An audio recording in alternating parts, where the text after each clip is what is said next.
televiziyanı ləğv eləyək marketinq büdcəsindən. Niyə? Çünki cəmaət deyir ki, televiziyaya baxmırlar. Belə deyil də, yəni bunun ölçüm vasitəsi cəmaət deyir də. Bir influencerin çox sürətli şəkildə insanlardan aqressiya yeməsinin pozitiv reaksiya ilə 10 saniyə arası var. Hər an bu təhdidin altındadırlar da. Onun alacağı təhdid sabah markaya təsir edəcək amillərdən biridir. 85% endirim edirlər, getdik ora 2 dənə məhsula aid idi.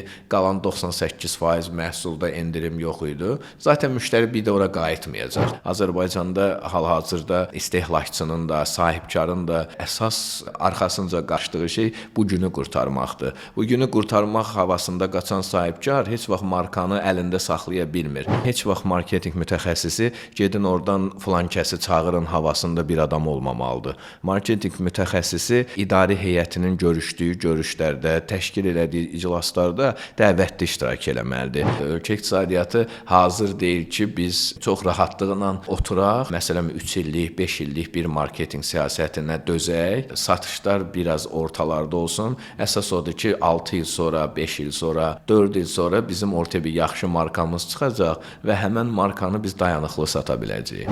Dünyanın hər yerində və bizim də məşhur bəlalarımızdan biri adı rusca ifadə olunan bir atqat mövzusu ilə bağlı idi. Yəni çox ürəklə və rahat burada bu müzakirə edə bilirəm.